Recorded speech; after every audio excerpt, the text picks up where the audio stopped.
And welcome to Middle Ground Books After Hours. My name's Megan. Hi, I'm Debra. And I'm Lance. And we're really glad you joined us this evening. It's been a long day. Mm-hmm. We've got like a lot of things going on right now in Emporia in June. Like the Unbound Gravel is happening this week. 350 miles on a bicycle. Oof. Like they start on Friday and they get done on Sunday. I was talking to a guy in the store today, and he doesn't stop. Like they just keep going. They don't even like camp at the night? No, they like just... They go more than 24 hours. Yes. How is that even humanly possible? I don't know. I would like be falling asleep. That's like superhuman crash. strength stuff right there. Yeah, 350 is the long one, and 200... They get in at 2 o'clock in the morning. Like they leave in the morning and get back at 2 o'clock. So who's there to cheer when they arrive? I don't know. The people who just cross the finish line and the people who don't just cross the finish line and collapse, I don't even understand. I don't either. And then the weaklings are the ones who do that 100 and the 50. Like what's even 50 that? miles is nothing. No, they're all crazy. I mean, good for them, but wow. Yeah, I just like the guy who was in here. I asked him if he was like the Barkley relays. I think it's down in Tennessee it's the relay where they... Is this a bike relay or a run relay? No, it's actually a reenactment kind of race. There's a guy that tried escaping from this maximum security prison down there. That's kind of interesting. In the 60s, and he like ran 100 and some miles through the swamp and underbrush and forest. Didn't we watch like a weird documentary about that once? Yes, we did, totally. And it's like they run through the night. Like there's no set course. They have to like tear a page out of a book to prove that they actually went through the course. And they have to find the books with... That's crazy. And each book like has directions for the next segment of the course. So wild. I feel like the people who do this stuff, what is it they're trying to prove? That they can. Yeah. I think maybe we are here because our society is so intellectualized and so disconnected from nature and survival that people are craving the physical challenge. What do you think? Maybe. Some days I feel physically challenged just putting my shoes on. True. And that only increases as the years go by. Like I am in early childhood education, so it is my typical to be like up and down off the floor and singing and dancing and pretending to be a snail and pretending to be a frog and, scooting my way through a tunnel. And these days my knees just don't do what they used to do. So biking even 50 miles sounds impossible. Well, so 50 miles is, it's 5-to-1 cycling to running. So 50 miles bicycling is equivalent of 10 miles running. That also sounds impossible to me.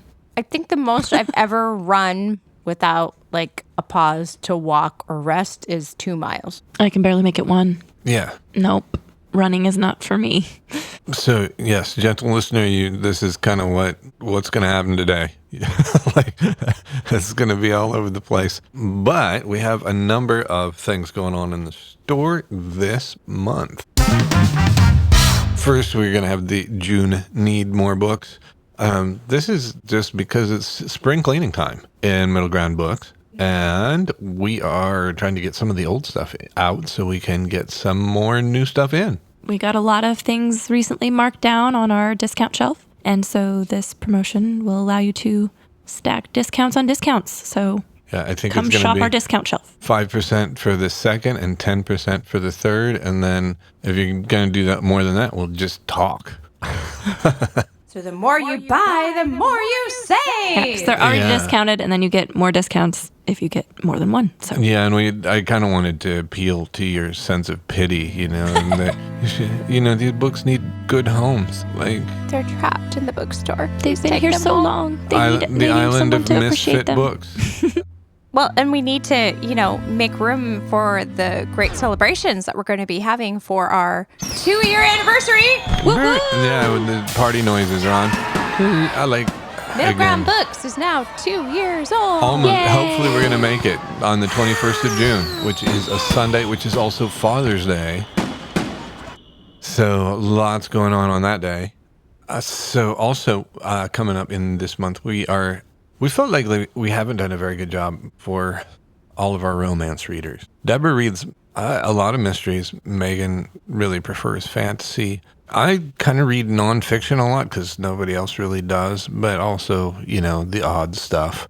And also I'll just pick up stuff that I am not the demographic for. I think that I also read a lot of science fiction. Yeah, that's true. Debbie and I both finished EXO not very long ago, which that's been fun to talk about, and we may do that at some point in the future. But we are, in order to try to serve our romance readers better, we are starting a romance book club. I hope Cam is going to do it, but it may be that Kai does it. Or we may enlist a helper. I actually thought of a helper who might be able to lead our romance book club. Just so that we do better for our romance readers. And you can check the date and the time for that on the website. We're still working at planning in the future, which is not one of our strong suits at this point. And also I've always just been a sort of fly by the seat of my pants kind of girl. So planning is not. When other people make deadlines for me, that's helpful because then I'm like, oh, I need to do that now. But if I'm supposed to make the deadlines, oh my. We're figuring it out. It's fine. We're trying. And also a horror book club. Horror. Horror. Yes. That's It's two like syllables. Yes. Mirror, horror. Yeah. They're just hard to say. Yeah. Spooky book club. A spooky book club. That's a good thing. And that should be coming up as well. So yeah, in addition to the Alien Worlds, Mysterious Mystery, and fantastical fantasy that's coming up in this month. So do check the website. What is the website, Megan? Middlegroundbooks.com. Yes. Or you can check on the socials. We've got all of those, but not Tumblr. No, not Tumblr. And we're still getting a handle on the MySpace page. We're not, but okay. Megan's working on it. I'm not. Megan's going to be working on it. Sure. So I kind of want to do the drop at Cypress Hill. It's a band from the 90s. No idea what you're talking It's the Beastie Boys, No, it's not. isn't it? I don't think so. Yeah. The beat drop. Pretty sure it's a Beastie Boys song. Yeah, but they're making fun of somebody else. Oh, then I don't know. Sure. All I know is from the Beastie Boys song. Anywho. You can comment if you know. Please let us know. Because I don't know what he's talking about. So for those of you who don't know, there are like 150 books every month that drop. Every time you say book drop, I just think of the library book drop where people drop off their books in the outside and we have to go get them. That's what book drop means to me. Well, I think... So you're like, book drop. And I'm like, oh yeah, I'll go get the book drop. I think most people aren't librarians. True. Most of our readers may be librarians, but I don't think that's true either. But yeah, the books that are coming out, does that make... New releases. New releases. New titles. New titles. It is book drop. Like literally the Publisher's Weekly that comes say 154 titles dropping this week. Like, okay. It's not a you thing, sir. Look at me being professional. That's where my brain goes when you say book drop. Okay. So 150 titles every month, and that's a lot. And of the 150, we choose about usually between 25 and 35, depending on kind of what fits our community. Who the authors are, if they're people that our customers have enjoyed reading in the past. And sometimes we just go out on a limb and just choose something because, either it's well talked about or... Emporia doesn't do a lot of who was Angel Down by the Pulitzer Prize winner. I did finally sell it, but it didn't fly off the shelves. A lot of those award winners don't usually. The literary fiction ones. Yeah. They are... We have a lot of genre readers. They're critically acclaimed, but they don't necessarily have a wide readership.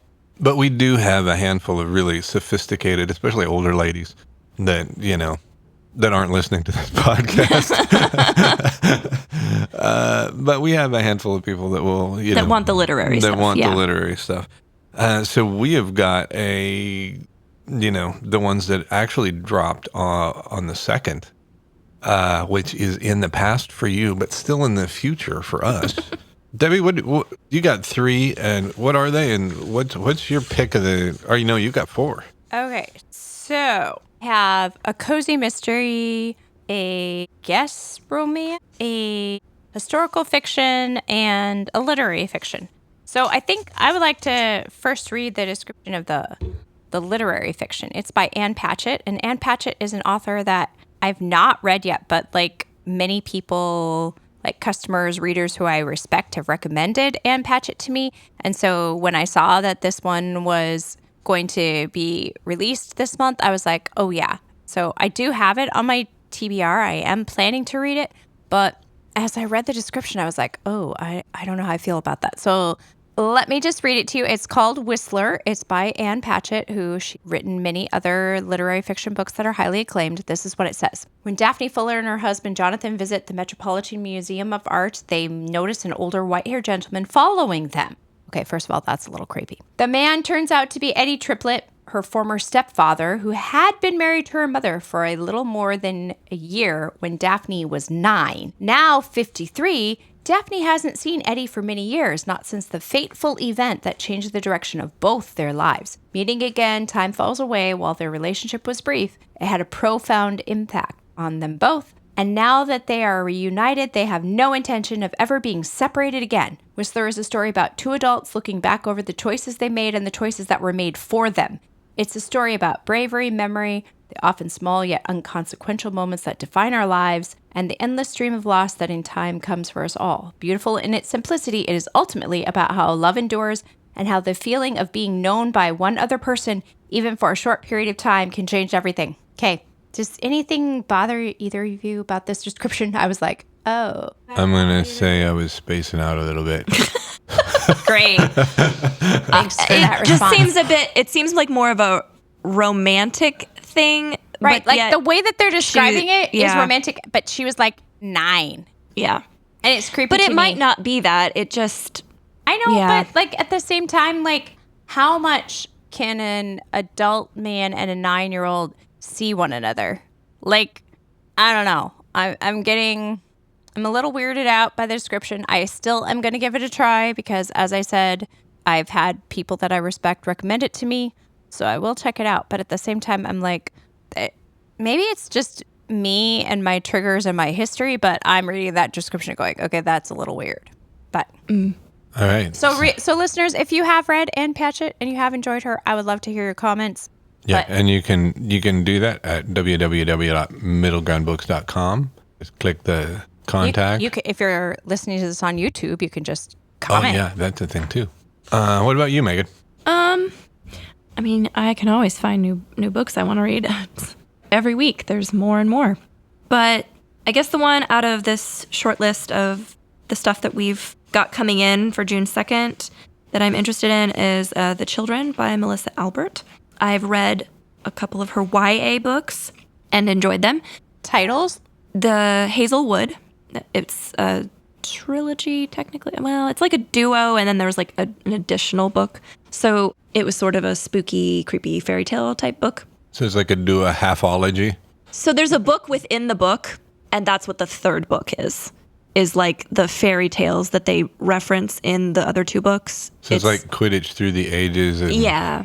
So it, like, Or Fantastical Beasts by Newt. Because, yeah, they Scamander. reference, in the duology, they reference these stories, and you get little bits of what they're about, but she actually, like, wrote out the actual fairy tale little Fleshed them out and stories. made them real and stories. made them into a little book that goes with. It's So like it's a like- companion. So it's like to- Fantastic Beasts by Newt Scamander. Yeah, kind of. Okay. But, yeah, I really enjoyed those, but they're kind of, spoopy fairy tale fantasy type books. And that sounds like this might be that same kind of vein, but I think this is an adult fiction book. That's I what don't think was it's just YA. gonna ask, is it a YA also? I or- don't believe so. Okay. what's the name of the book? The Children by Melissa Albert. So it sounds like it's got a, probably going to have that spoopy and a little bit magical and mysterious kind of vibe to it. So When you I'm say spooky, you mean like horror or just kind spooky, of like... like the fairy tales in her other books were very gruesome. So yeah, they are not like, and I would say even more so than I don't know. Some of those grim fairy tales can be pretty brutal, but they're along those lines. Like they're pretty dark fairy tale type stories. So I don't know if they'd be straight horror, but they're definitely dark. The title is The Children, so yeah. So tell me more. So, okay, I can just read some of the description maybe. It says, Guinevere Sharp has 2 childhoods. In one, she and her brother Ennis live in the wooded shadow of their family's isolated Vermont farmhouse. In the other, the pages of their mother's world-famous Ninth City books, where their magical adventures have made them household names. In reality... Her brother's name is Ennis. Ennis. Can I... Okay. Sorry. In reality, Guinevere's childhood isn't the enchanted idyll her mother's readers imagine. She and Ennis are growing up near feral, unwashed, and underfed, escaping each day into the wild woods they've made their playland. As Edith Sharp's books explode into epic popularity, the threats of a rural childhood give way to the escalating perils of fame, until the night it all goes up in flames, leaving Edith's series unfinished and her children the sole survivors. So it has a similar vibe to, it sounds like just from that, the Hazelwood, because it has, there's a story within it. There's a writer in their family, and this book they wrote causing problems for their family. So, it has a similar sound to it. Sounds like the children are very neglected. Yes. So Do anyway, they have a father? It didn't say anything about a father. So yeah, and there's a much longer script than that, but that's just kind of the teaser of it. So I don't know. It sounds similar enough to Hazelwood that I'm like, yeah, I'll give it a go. I like the Hazelwood. So this is science fiction by Isabel J. Kim called Sublimation. Oh. And it's gotten a lot of press, a lot of buzz. I did save it as an ALC. I'm interested, but I don't know if I'll get around to it. The notion is that when you leave your country, wherever that is, when you immigrate, you leave a copy of yourself behind in your country. And sometimes, your body double and yourself stay in touch, and sometimes you don't. I'm kind of a little interested on how the mechanic is going to work. But So Young is from Korea, and her grandfather has died, and she is supposed to, she's going back for the funeral, not knowing that her body double is actually planning on killing her and taking her place. Ooh. So I don't know if it's going to have like a thriller element or just what. That one is dropping on the 2nd, so we will have a copy, and we will look forward to hopefully seeing you if you have interest in any of these 3 titles. The other ones that we did not talk about, the Unicorn... We can't? We don't still have time? Yeah, we can. You want to talk about more of the others? Well, I was thinking that I would talk about The Unicorn Hunters by Catherine Arden. Because, when I read the title, The Unicorn Hunters, I was expecting, a fantasy genre. But then when I read the description, it's actually, a historical fiction and partly based on a real character. And I really enjoy historical fiction. And I have customers come in a lot and ask for recommendations for historical fiction. And it's sometimes kind of hard because, we don't have a separate historical fiction category. They're just in with our general fiction. And I feel like even the historical fiction that we have tend to be more I guess I shouldn't say that. There probably are more historical fiction books that we have than I'm aware of, but I feel like the ones that I'm aware of, it's because they're set in a certain war. Or I've looked at the cover and I can tell from the costume that the person is wearing that it's historical, yeah. Yeah. Yeah. But it's hard. It is. I feel like it's hard to recommend historical fiction because that's a wide range. Huge. What area of history are you interested in? Exactly. So I try to ask them about that. Okay, are you looking for something World War II? Are you looking for something, how long ago when? history? What time period are you interested? And I feel like we do have a lot of World War II historical fiction because I feel there is a large interest in that period just because it's when you think about it, it's so horrific, everything that happened during that period. So there are a lot of stories that have been told and a lot of stories that could still be told. But this one is about... I was just thinking maybe the Precambrian era, Jeff the Stegosaurus. Jurassic Jeff. I mean, we do have some books. We have Jurassic Park books. But romance. That's more and if you were thinking of that as a historical fiction, it'd be more speculative history, Spicy dinosaur historical fiction.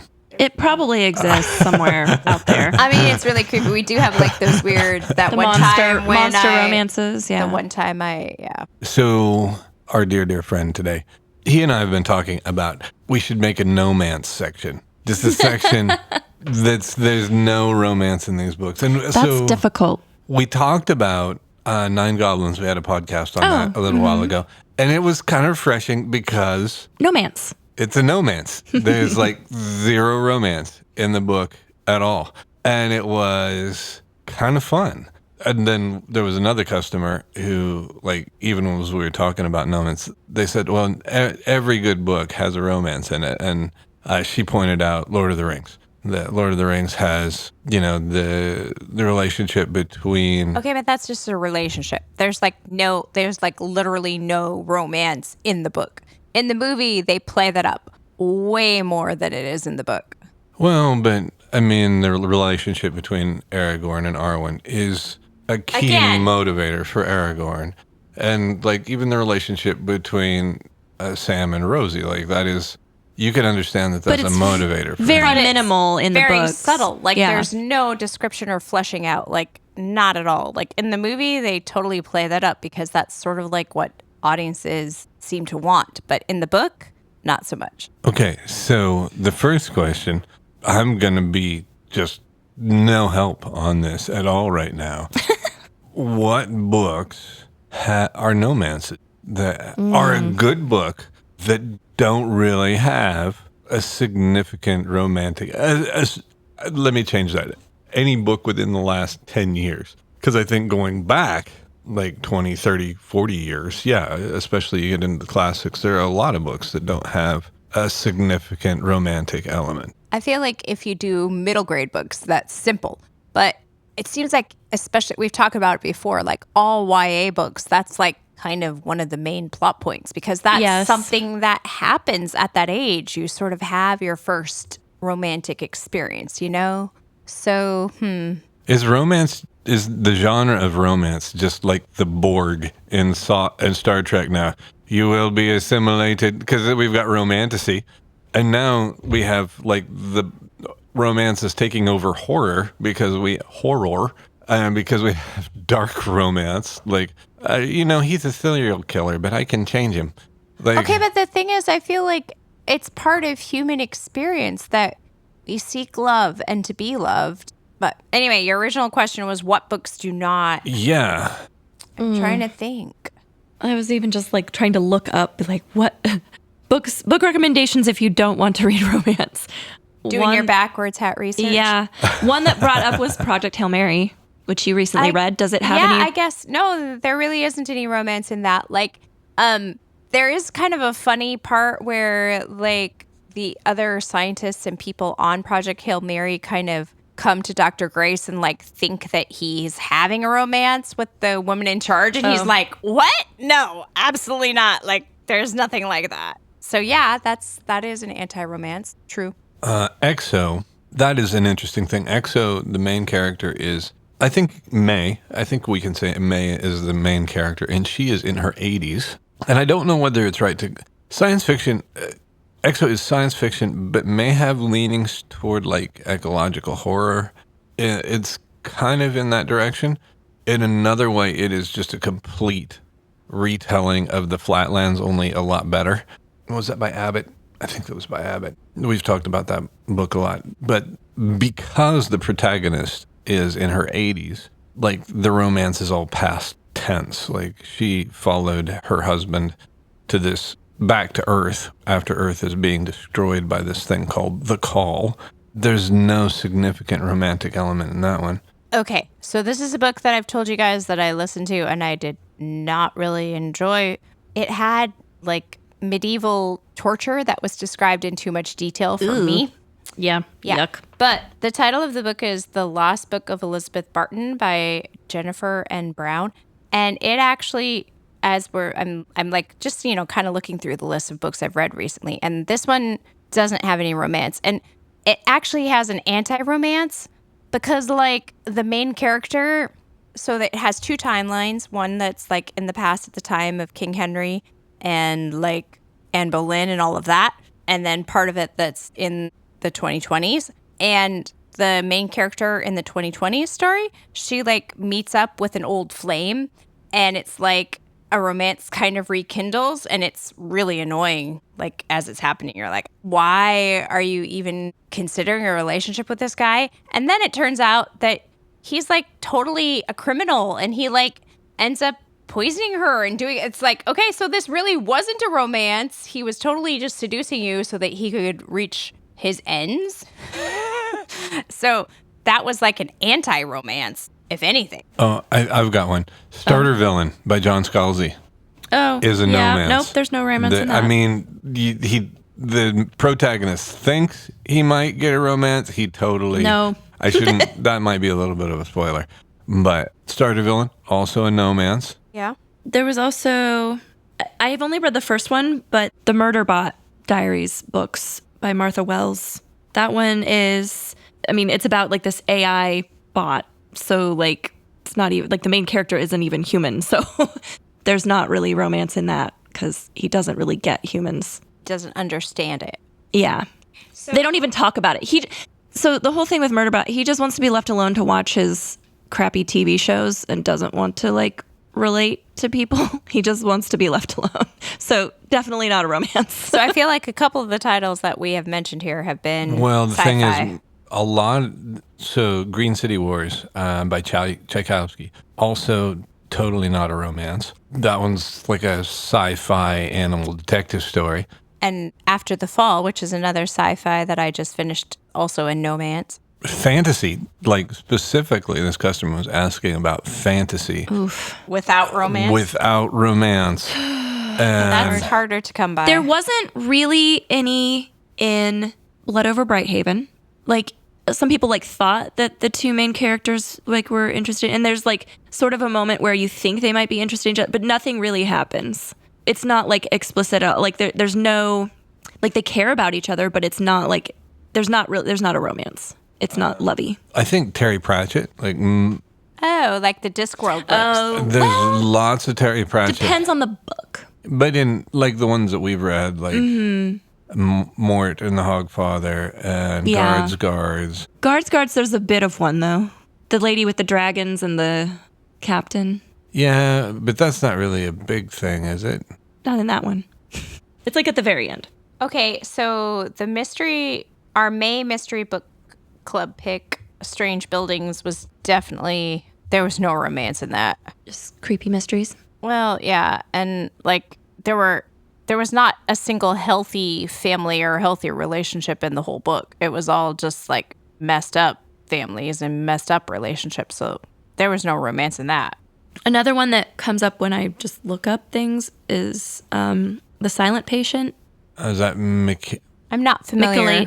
Yeah, I don't know how to say that guy's name. Alex M. Yeah, Michaelides. And that's kind of a thriller. Yeah, it's a psychological thriller. I was going to say And then probably a lot of mysteries don't necessarily have a romance. Yeah. It also suggested, and this is one that's been on my TBR, so I might have to read it. The Piranesi by Susanna Clark. Yeah, Piranesi. Oh, yeah. It says it doesn't have a romance. And it's been one that I've been wanting to read. I really enjoyed her other book. And this Piranesi is much shorter than Jonathan Strange and Mr. Norrell. So Back on topic. Yeah, so I was talking about The Unicorn Hunters, which when I read the title, I thought it was going to be a fantasy. And no, it actually turned out to be a historical fiction. And, you know, it's about Brittany and France and succession and blah, blah, blah. But actually, it sounds interesting. I'm not making it sound interesting, but it is interesting. Terrifically boring. If you're... Okay, but like, I honestly really am fascinated with the history of like royalty. I don't know why. And I've even like read lots of biographies of royal families, especially in the period leading up to World War I, because it's just like Europe was so very different in the early 20th century than what it is now. And like, you know, the Austro-Hungarian Empire and all that, it's like that is so different from the different countries that we have now. And so I think I would really enjoy this one. It's longer in the past than that, but it says Anne of Brittany was a child when France invaded and drove her royal father to his death. Now she is a young woman, sovereign duchess of an occupied realm, and France means to crown their conquest by marrying her to their king. Such an alliance would put her title, her lands, and her body forever in the hands of her enemies, but Anne refuses to be the last Duchess of Brittany. So, I just can't imagine what it would be like to be royalty and not have to have the appearance of power, but at the same time be so powerless about what your life and your choices were. And so I think that's why I enjoy reading about historical fiction and also the biographies of royals, because at the same time on the one hand it sounds like romantic and amazing, and at the other hand it's so sad. Your life is determined. It's not for your you. own. No, You're sort of a symbol for everybody else and not your own and you're person. expected to do all these things that have no consideration for who you are as a person and what your actual talents are and what you're interested in. And that just sounds like a job. Right. Well, no, not at all. Because I feel like I had some volition in you had choice. what I studied and what type of work I have chosen. They're just born into this and Well, if you're excited by that, hold on to your hat, because Oh, dear. Land by Maggie O'Farrell combine cartography, 1865, and Ireland. I feel like there needs to be explosions and exciting music right here. Run. It is the story of Thomas and Liam working on the Ordnance Survey project for the entirety of Ireland in 1865. I'm just going to read the last little bit. Land is a novel about separation and reunion, tragedy and recovery, colonization and rebellion. It is a story of buried treasure, overlapping lives, ancient woodland, persistent ghosts, a particularly loyal dog, and how when it comes to land and history, nothing ever goes away. So there you go, sweetie. A dog. And Ireland. I've always wanted to go to Ireland. You're laughing, but I'm it sounds really good. You're leaving off cartography. Okay, so cartography is also huge with me. When I was a child, there was no GPS, no Garmin, no Back Google in my Maps. day. I'm sorry, but it's true. And our family would go on car trips every summer. And okay, when I was very, very young, the job of being the navigator belonged to my older sister, Cindy. But she is 12 years older than me. So very early on in the family history, when we were going on family trips, I was the one who was reading the map and being okay, in 12 more miles, there's going to be this place where we could stop. And on maps, they had these little numbers and you could add up the distances from here to here and you could plan out your routes. And I mean, I seriously loved maps as a child. So maybe Debbie will want to read this book. I'm telling you, it sounds It's 3 amazing. for 3. All right, mate. I'm sorry, I swallowed some cartography. Have a drink. I'll wash it down with.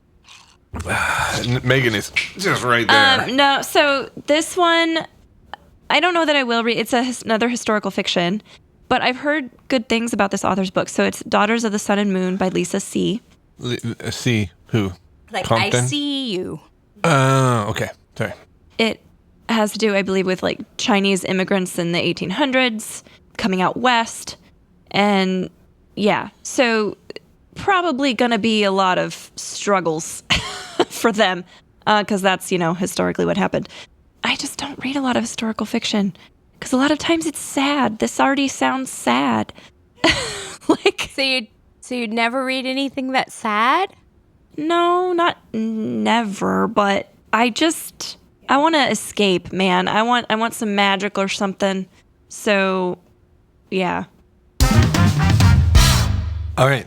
I'm changing the topic on it because, we listened to one of the authors on Science Fiction and Fantasy Addicts that was talking about different forms of reading. One of them was escape, like Megan, that you're just trying to get out and have a different world for a while. One Just want to have a good time, man. Projection was the one they said, which is you are putting yourself in the place of the hero or heroine. Heroine. Yeah. Decemberween. And so, you're Superman. You're the homely girl who 3 billionaires who happen to be vampires have fallen in love with, even though you're homely or plain looking. It says plain looking in most of them, right? And then the last one is commune, to basically learn about other people and ways of life. And I don't think... Which is why I enjoy historical fiction and biographies of the past. Is to just learn more about other people and things. Do you think, is that I don't think it's an all or nothing, really. No, I think you can be some of each. Might depend on the book, too. Like, some you might really be able to see yourself as that character and really put yourself in their shoes. And some, you're just wanting a crazy story that takes you out of whatever's going on in life. So I think it just maybe depends on which book you're into. I don't know. Well, and for us who are not Gen Z and younger.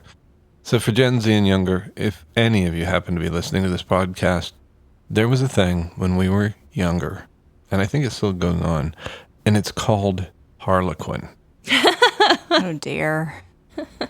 Do those still exist? I think so. I'm pretty sure they're still publishing. Maybe you just have to go to Walgreens to find them. Yeah. And you could usually buy 8 for a quarter. No. I think they were that cheap. I mean, they were cheap, but I don't know that. I mean, if you were at a garage sale, they were that. And they're kind of like pennies. They're going to be in circulation for the rest of time. Harlequins are going to be out there. They'll be floating around somewhere. At Nana's garage sale. You should read this one. It's a really cute story. It's really cute. And it normally featured a bulging male figure and a buxom female figure on the cover. And something about... The dude usually loses his shirt somewhere. Yeah. Imperiled romance. Forbidden love. Or, a false on paper only marriage. But is it? Yeah. By the end of the book, it's going to be real. Oh my, it's going to get real. And I think there may have only been one plot line for all of them. But Yeah.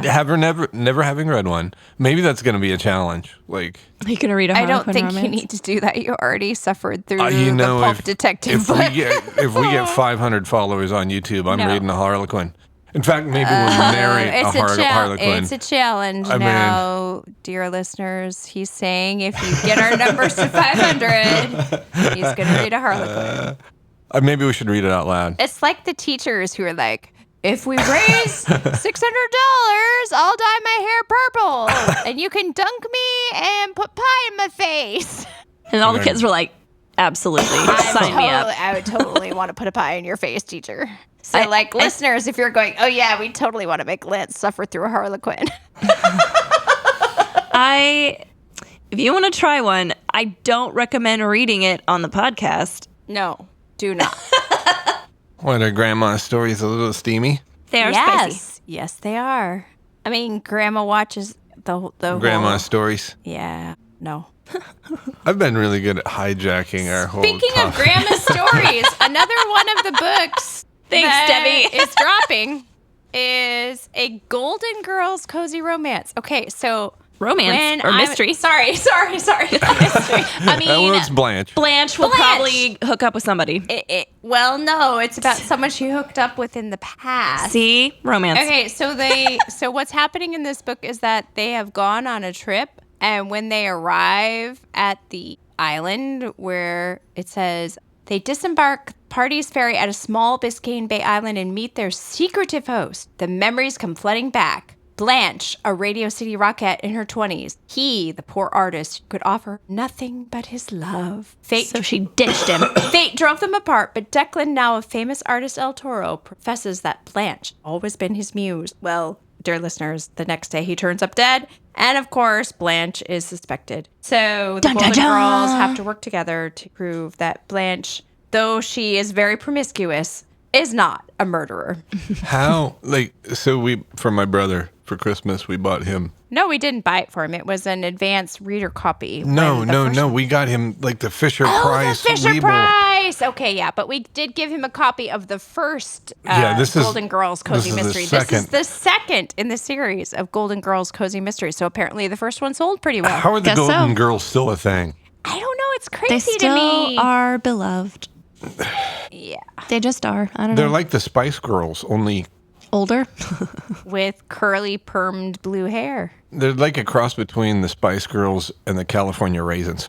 Oh my gosh. How many California raisins were there? I don't know. I think there were more than 4. And again, Gen Z. Well, and there's you like guys, 5 Spice Girls. You'll so. have to like look up the California Raisins to know what we're talking about. Sorry, I think they know. it's the former millennium. It's a claymation thing. I used to have the little toys. I heard it through the grapevine. And how speaking, did that ever become a thing? in connecting it all together, my grandma had little California raisin figurines, and she definitely read those Harlequins. The Venn diagram It's all is connected. closing. Yeah. Oh my goodness. All right, so what do you have to connect to the Golden Girls? Or the California raisins. I don't know. Is that your catchphrase? Merch break. We are having a dear friend said, if you guys had the hats that said researching along the back, if it was green, I would totally buy one. So you can look I don't for know this that it on the was the site. green was the selling point. I think it was just the No, he told researching. me that he wanted it to be green. Oh. Yeah. I mean, we've had black hats. It's time to have a green So one. we are going to have a green Middle Ground Books hat. I placed the order today, folks. And across, did? across the back. Researching didn't fit as well. So what does it say? So we tried different things, and we finally settled on research mode. So if you wear it forward facing, it's going to have our round Middle Ground Books logo. And if you flip the hat around, it will say Research mode. I love it. I want one. I don't even wear hats, but I want one. All right, Megan, Yes. your other book, because you got a pile of new No, releases. I've talked about 2 of the 3. So the other one is Marion by Leah Rowan. And that one's a horror. Yeah, I haven't even read the description, so I don't. It's a horror. I actually was just reading the description of it on Libra FM. Okay, so it's like a sort of a rehashing of Bates Motel, like Psycho. It's like a continuation of it from what I was reading. Well, it's a feminist retelling. Yeah, so instead of the lady getting stabbed, doesn't die. She turns around and stabs a psycho. Stabs him right back. Good for her. And then some things happen. Dun, dun, dun. It says, Marion offers an alternate history of the most famous dead blonde to ever grace the silver screen, only this time the knife is in her hands and she's no victim. So Yeah, I wouldn't want to be stabbed in the shower. So you're gonna stab other people? Yeah. Yeah. I don't know. That doesn't seem like a win to No. me. Well, Anyway. but what choice do you have? I was literally actually thinking about this the other day about how in movies we feel like people are totally justified. It's like, oh well, it was self-defense. What other choice do they have? But in real life, is there some other choice? If somebody is attacking you with a knife, what other choice do you have but to fight back and Yeah, which is not apparently die? what she does in this book. Instead of just laying there and being like, oh no, and being stabbed, she's like, you know what? No. Right. You're not going to stab me right now. But- I'm going to fight back. But I mean, I feel like my natural instinct, I don't know. Would I fight or would I just be like, oh, I'm so surprised and be dead? I just can't imagine myself. We've talked about it before. If there was a zombie apocalypse, you don't want me on your Yeah, team. I'm I would dying. be useless. Anyway, this one, the path is definitely self-defense, and then it maybe goes down a darker path after that. Yeah, for the implication from what I read in the description was that she starts to become the serial psycho killer. It wasn't just And that that's she what protected. self-defense, but then she becomes Or And maybe that's what she I'm was saying. crazy The in whole the thing, beginning. if you Okay. commit murder, it breaks your soul. Like Agatha Christie in, can't remember if it was in a Miss Marple book mystery I read or in a Poirot mystery. I pretty feel like it's Miss Marple that, Miss Marple, she's what she does is she gets into the psychology of people. Sometimes she doesn't even really need a whole lot of clues. She psychologically. She just knows people. Figures knows out how they and work. understands about people. And like one of the things that she says is that like once you kill, each kill after that is less like traumatic because you've already sort of like split your humanity by killing another person. But if you're being attacked, so is the only other alternative to not dehumanize yourself is It's survival mode, maybe. It is both altogether too easy and sometimes very difficult to kill someone. I have no idea. Like I'm saying I would be useless. I would not, definitely not. But I think there's a lot of variables. Like, who knows? It depends on all kinds of things. Well, and also, like, even if you like self-defense and stuff, the best self-defense is to not get into a fight. Hey, are you looking at my girl? Isn't that Monica? Monica and I went to second grade together. No, it's like that diffuses it. Or are you staring at me? You want a piece of this? Sorry, my dad just died. It's been a rough week. So lie your way out of it. like deflect. Deflect, lie your way out of it. Because, like, even if you're really good in self-defense, if you hit somebody, they fall over and clonk their head on a concrete planter, they can die. Just that easy. Yeah. And then you go to jail for manslaughter. So people who talk about self-defense is the best self-defense is don't. Just don't Avoid even. Don't. Yeah. Just don't.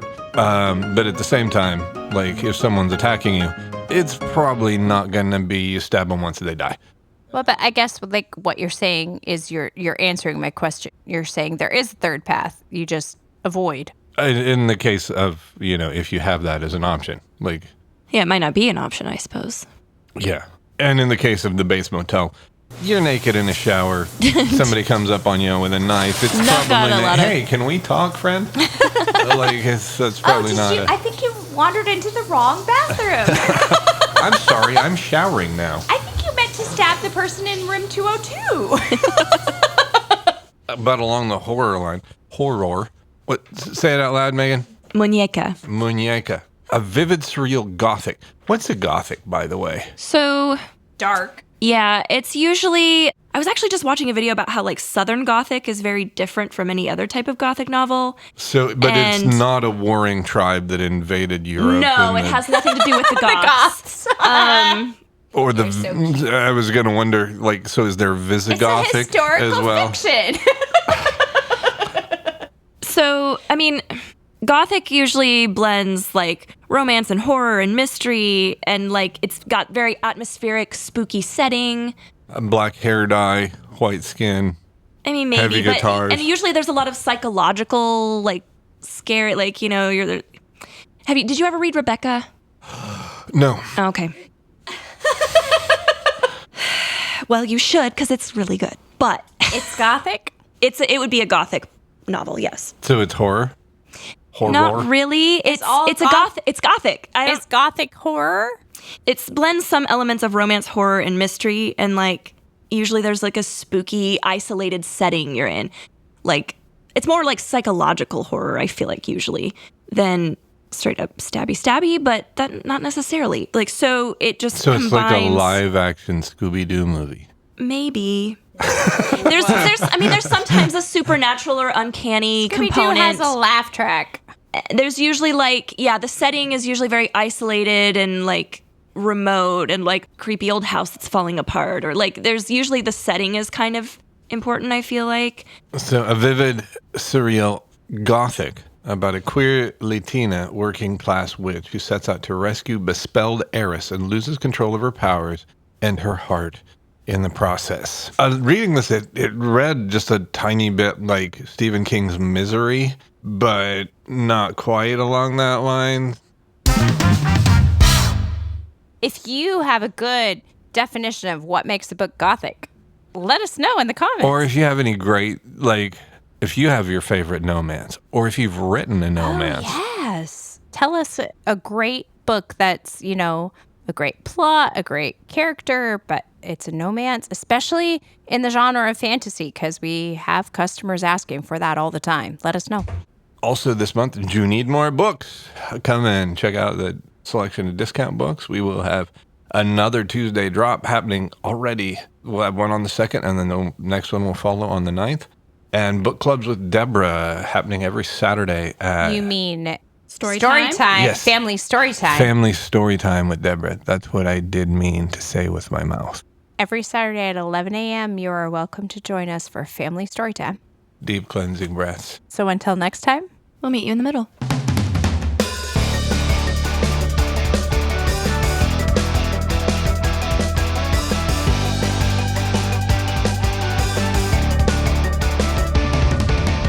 Hey, I'm Megan from Middle Ground Books. Thanks for listening to Middle Ground Books After Hours with me, Debra, and Lance. If you're in Emporia, stop in and see us at 606 Commercial Street. Browse books and other fun stuff, sip some tea, and just enjoy the bookshop vibes.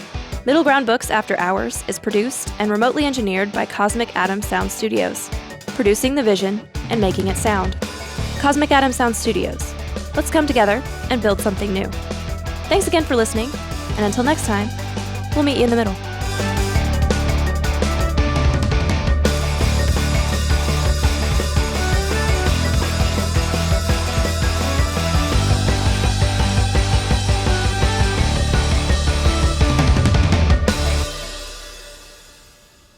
So this is the call to action portion where we call you to action. I think we kind of have been doing that throughout. We've been Yeah. saying, like, if you've listened to this, let us know. Or if you, but do you have a different call to action? No, I got nothing.